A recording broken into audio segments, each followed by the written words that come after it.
Hello, I'm Duke Castle with the Lake Oswego Sustainability Network. In the past couple of years, we've had electric vehicle ride and drives when you've actually been able to get into a vehicle, find out what it's like, and drive it. Well, we can't do that with the pandemic right now. So instead, we're going to give you an opportunity for a virtual ride and drive. And today, we're going to use our Tesla Model 3. What all these cars do, and certainly the Tesla, is you use your phone to operate it. It's what opens the car up. You can set the heating on a cold day before you get in the car. And what we're going to do right now is we're actually going to summon the car out of the garage.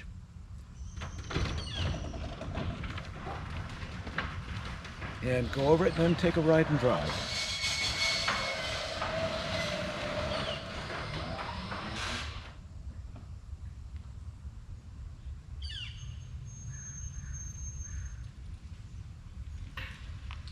You can see the Tesla's very cautious, as it should be. And you can program this as to how far you want the car to go out. What's unique about electric vehicles is the motor's on the wheels. There's no engine up front. So what we have instead is something that's called a frunk, which is a storage space up in the very front. And here, what we're doing is we're storing emergency supplies if we happen to need these. But as I say, everything else is controlled by the phone. Just walking up to the car, we'll unlock it. As soon as I get in, it knows what my seat settings are. So, well, one of the first things you notice when you get in a Tesla Model 3 is the minimalist design. Everything's controlled by the screen. You start, first of all, by setting what's called the quick controls. You can set your mirrors left and right, set the steering wheel up and down, and then up above here, and we can see this, I can set this from my own setting. So for Duke, it records all that and uses that as my driving standard. And then there's the navigation feature. My daughter lives in Oakland, so I can say, navigate to Oakland, California. And what it's doing is the computer is figuring all this out, touch that, and now it shows me where I need to stop. Now turn left onto Palisades Terrace Drive. Yeah, and given where I am now, the car's about 50% charged. I would need to make 3 stops going down there. Very nice feature. What I should mention, if you look up above here, you'll see a red dot. That's a camera. There are 8 cameras in the car, 12 sensors, and as we're driving along, it monitors all of this. So it takes pictures. In fact, we go back up here, and I can view. Here we are driving along. This turns out to be really quite useful if you happen to get in an accident, because this gives you some idea of what the circumstances were. Here's the front camera, the rear camera, the right and the left. And many times this has been used in traffic court to help people understand exactly what the real circumstances were. Here I'm using the front camera. So with that, let's get out and start to take a drive. And driving is very simple. You put your foot on the parking brake, push the lever up to get the car in reverse, and start to back out. And it is very quiet, very quiet.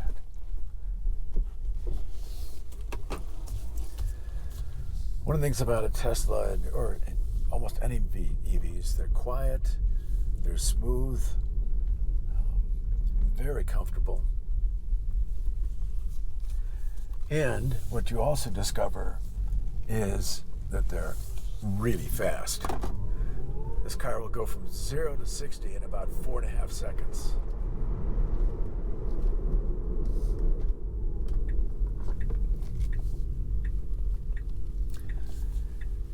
And EVs we mentioned the thought of this being expensive, but this car now starts at $35,000, and with incentives, another $2,500 off from the state rebate, that brings it down even further. But the other EVs qualify for federal tax credits, so you can get $10,000 off of an EV, which can bring it down into the mid to high 20s. And there's even a low to medium income tax or state rebate of another $2,500. And with that rebate, you can qualify for that rebate for a family of two if your income's under $88,000. So with that, you get this Model 3 down to $30,000. People ask how much electricity, what does our electric bill run? You know, it's probably between $20 and $25 a month more from what I've been able to track. So it's really not that expensive. And I'll tell you, it is really nice not to go into a gas station anymore. And it's really nice to know that we're not polluting, that the air has gotten fresher. And with COVID-19 right now, that's a big deal. Another thing that people will ask about is, what about the screen here? You know, it's off to the right. Does it distract you? And actually, I can see the speed is 32 miles per hour.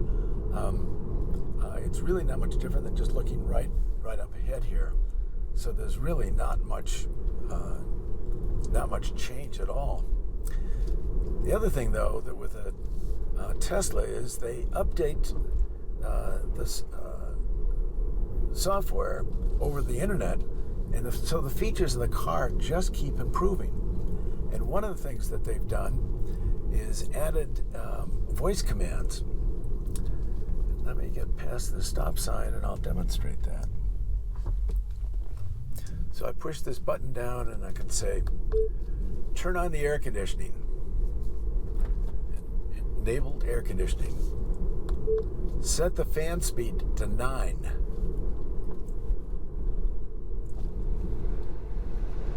Maybe you can hear that. Turn off the air conditioning. Very nice feature. So you don't even have to mess around with the screen. You can use the voice commands to do most of the things that you want to do. And since my phone is hooked up to this, I could say, call Jan Castle. Her phone number comes up, our mobile phone, our home phone. I can pick which one. I'm not going to do that. I'll get rid of that. But I would say all of this is really nice. So, the car is fun, it's fast, it's a real pleasure to drive. It's made trip driving fun again. So we began to take this on trips down to Oakland to see our daughter and different places. And with a feature called the autopilot, where the car basically will drive itself on a freeway with just hands on every so often. It's a very relaxing experience. Another thing that many people aren't aware of as a benefit of electric vehicles is how incredibly safe they are. There's no engine up front to ram into you in an accident. The batteries are underneath the car, making it very stable and not to tip over. One other feature that's unique to electric vehicles is something called regenerative braking. And that is when you take your foot off the acceleration pedal, just like that, you can feel it slowing down. What it's doing is it's putting energy back into the batteries.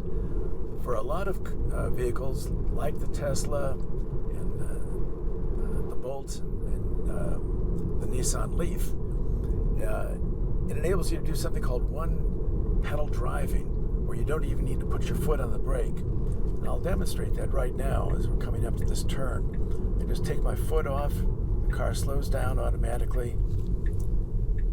Gonna turn here.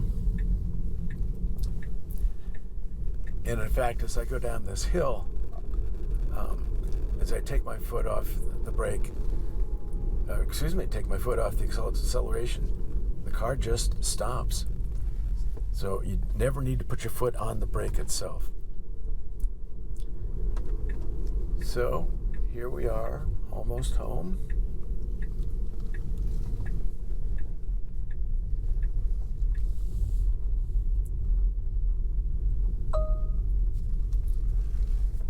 So let's go in and charge the car up.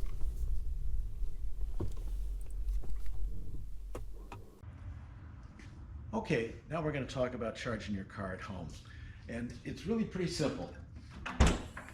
Virtually every electric vehicle manufacturer will provide you a cord and cable with plugs. One will plug right into your wall socket at 120 volts. And that's fine if you don't go very far during the day, don't have many miles to charge up. But with longer range cars now, 200 miles more, you want to go with 220 or 240 volts. And that's the kind of thing you're already going to have with your washer and dryer. So you get an electrician to come out, put a wall socket in, plug it in, and you're ready to go. We're doing something different though. We've gotten a Tesla charger, and the reason is it charges 50% faster, like 40 miles an hour. 40 miles an hour.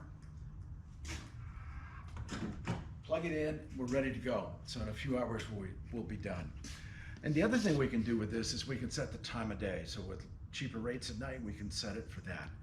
It's that simple, and almost everybody charges their car at night. So you leave in the morning with like a full tank of gas. So thank you for taking the ride and drive with us.